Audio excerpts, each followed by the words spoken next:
Hi guys, tapon po ako ng basura uli. Ito po siya. Ang ingay po ng mga kalapati, Diyos ko. Ang layo po. Pangalawang tapon ko na po ito ngayon. Kasi po wala yung taga-maniho namin. Daan nila po, wala po yung taga-maniho nila. Sumasamba po sa Maka. Layo, di po ba? Ayan po yung tapunan ng basura. Ayan po, 5 minutes po. Ang ingay po ng mga kalapati, naririnig niyo po. Ang init, grabe. Ayan po, nakita nyo po. Uy, hiningal ako. Pangalawang tapon ko na po ito eh. Pangalawang tapon ko na po ito ngayon. Bilisan ko na po, mainit. Alas 11 na po dito ng tanghali eh.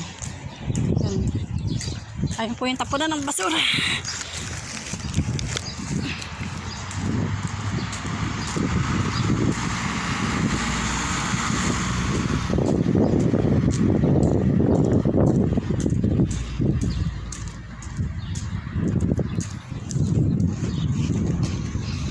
Tumitingin pa ako sa kaliwat kanan, baka po may sasakyan. Mahirap na po. Gusto ko pa po mabuhay ng matagal. Ito po yung tapon ng basura. Pangalawa ko na pong tapon. Uwi na po ako. Pauwi na po ako. Salamat po and God bless po sa atin lahat.